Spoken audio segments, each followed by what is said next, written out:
The internet can't stop talking about Google's brand new Veo 3, the text-to-video tool that turns a single sentence into an 8-second clip so convincing it could be mistaken for phone footage. One glance at those demo reels and you start to wonder, if seeing is believing, what happens when seeing is up for grabs? Welcome to Beyond the Frame.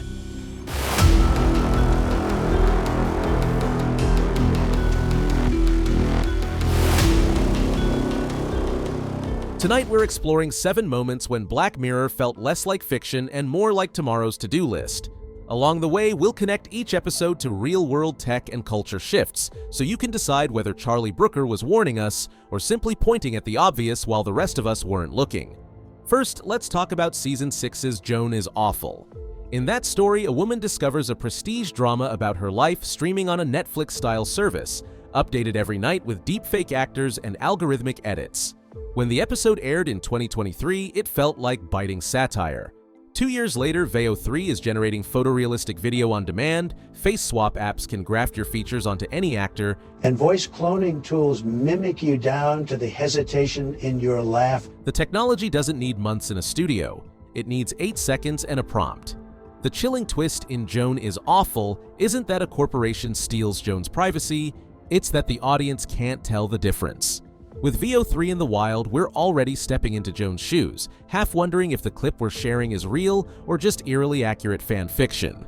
Our next stop is Season 4's USS Callister. What begins as a retro space adventure quickly reveals a darker layer. A lonely programmer copies his co-worker's DNA and uploads their consciousness into a private VR fantasy where he rules as captain. Back then, it seemed like a grim metaphor for toxic fandom. Today, we have invite-only metaverse servers, full-body haptic suits, and custom AI avatars indistinguishable from real friends. Moderators can mute your ability to speak, change your appearance, or trap you in a storyline you never agreed to. The power dynamic Robert Daly enjoyed aboard the Callister is no longer hypothetical. In virtual spaces coded by a single hand, the exit button exists only if the creator chooses to leave it there. Third is Season 2's Be Right Back, the quiet heartbreak of Martha recreating her late partner with an I trained on his messages and videos. A decade later, grief tech startups promise chatbots that text you as your dad or voice assistants that greet you with your grandmother's accent. The first few conversations feel miraculous, until you notice how the pauses land in the wrong places or how the laughter never quite reaches the eyes on the screen. The episode's lesson is painfully clear. Data can reconstruct mannerisms, but it can't resurrect presence. The comfort lasts just long enough to remind you of what's missing. Fourth, Season 3's Shut Up and Dance. A teenager is secretly recorded through his webcam, then blackmailed into a spiral of humiliating tasks. Today, sextortion scams have exploded worldwide, targeting kids, adults, hospitals, even city councils. Hackers don't need futuristic tools. They leverage the cameras we point at ourselves all day, every day. The episode ends with a gut-punch revelation about shame, and that's the true horror. Technology amplifies ancient weaknesses. Cover the lens if you like, but remember the real vulnerability is whatever you can't bear to share. Fifth comes Season 2's The Waldo Moment. Waldo is a foul-mouthed blue cartoon bear created for late-night laughs, until viewers start chanting his name at political rallies.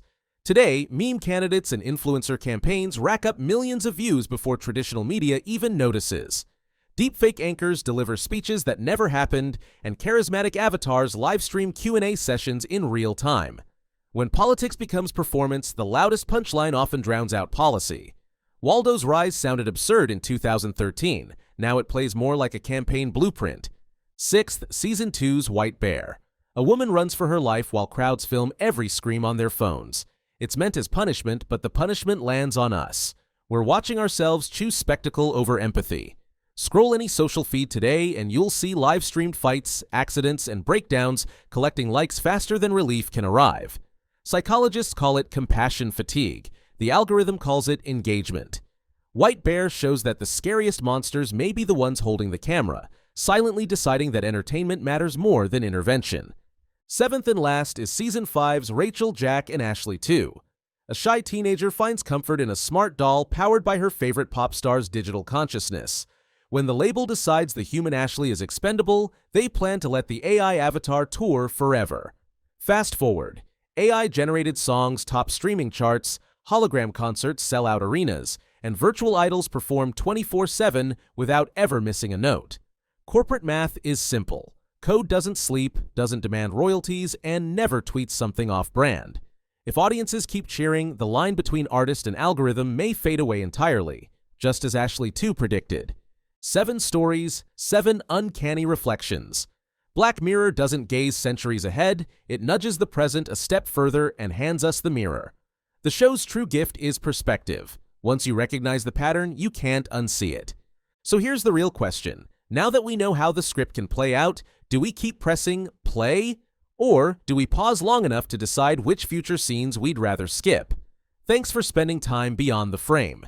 If tonight's exploration made you side-eye the next video in your feed, hit subscribe and join the conversation. The future isn't coming, it's already buffering. Stay curious, keep asking questions, and never stop looking.